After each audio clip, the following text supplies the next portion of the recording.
बढ़ते हैं अगली खबर की ओर। राफेल विमानों की खेप भारत आने को लगी है, लेकिन इन विमानों के सौदे को लेकर सवाल उठने अभी बंद नहीं हुए हैं।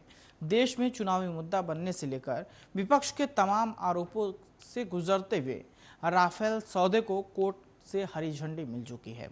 अब फ्रांस के समाचार वेबसाइट मीडिया पार्ट ने राफेल पेपर्स नाम से आर्टिकल प्रकाशित किया है। इस रिपोर्ट में दावा किया गया है कि सौदे में भ्रष्टाचार हुआ है। रिपोर्ट के मुताबिक राफेल लड़ाकू विमान डील में गड़बड़ी का सबसे पहले पता फ्रांस की भ्रष्टाचार निरोधक एजेंसी एएफए को 2016 में हुए इस सौदे पर दस्तखत के बाद लगा। एएफए को ज्ञात हुआ कि राफेल बनाने वाली कंपनी दसो एविएशन ने एक बिचौलियों को 10 लाख यूरो देने पर रजामंदी जताई थी। यह हथियार दलाल इस समय एक अन्य हथियार सौदे में गड़बड़ी के लिए आरोपी है। हालांकि एएफए ने इस मामले को प्रोसिक्यूटर के हवाले नहीं किया है। तो इस पूरे मामले में कहीं ना कहीं जिस तरीके से जो जानकारी सामने आई है, बड़ी लापरवाही देखने को मिली है। और जो एफए ने ये जानकारी साझा की है, साफ तौर पर उसका कहना है कि फ्रांस की वेबसाइट ने जो ये दावा किया है कि ये राफेल बनाने वाली कंपनी जो है उसने बिचौलिए के माध्यम से 2016 में जो दस्तखत हुआ था उस पे इसने पर्दाफाश किया है। फ्रांस की वेबसाइट का दावा है कि राफेल के सौदे में भ्रष्टाचार हुआ है।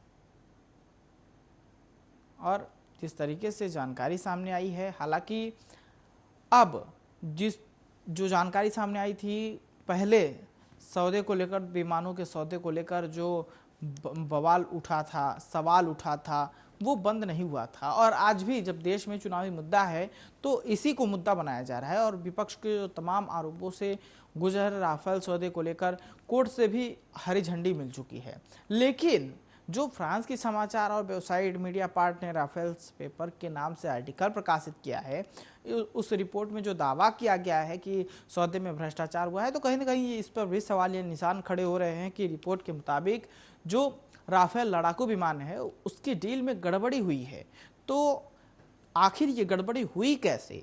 सबसे पहले आपको ये भी बता दें जानकारी के लिए कि जो फ्रांस की भ्रष्टाचार निरोधक एजेंसी है, जिसे एफए को कहते हैं, उसने 2016 में जब ये सौदा हुआ था तो उस पर दस्तखत के बाद उसे लगा कि एएफए को ये लगा कि राफेल बनाने वाली कंपनी दसो एवियंस जिसका नाम है, उसने बिचौलियों को 10 लाख यूरो देने पर रजामंदी उस वक्त जताई थी।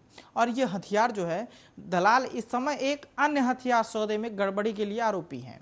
हालांकि जो एएफए है इस मामले को प्रोसिक्यूटर के हवाले नहीं किया है, लेकिन सवाल अभी भी है कि आखिर जो भ्रष्टाचार हुआ है इसमें कौन कौन से लोग शामिल हैं। और दसो एवियंस ने जो जिन बिचौलियों को 10 लाख यूरो देने का वादा किया था, वो लोग कौन हैं? तो बिचौलिए के जो बिचौलिए हैं उनका भी अभी जिस तरीके से जानकारी सामने नहीं आई है, लेकिन उन्होंने कहा है कि 10 लाख जब यूरो देने की बात आई थी तभी उन्होंने रजामंदी भी जताई थी। और इस पर कई तरीके से बात बन रही है, लेकिन प्रोसिक्यूटर के हवाले ये पूरा मामला नहीं सौंपा गया है। और इस बड़े हथियार में जो गड़बड़ी सामने आई है तो कहीं ना कहीं बहुत बड़ा सवाल पैदा हो रहा है। और अब जो भारत में विमानों का खेप भी, राफेल का खेप पहले भी आ चुका है और फिर से आने को है, तो इसको लेकर कहीं ना कहीं सवालिया निशान पैदा हो रहे हैं।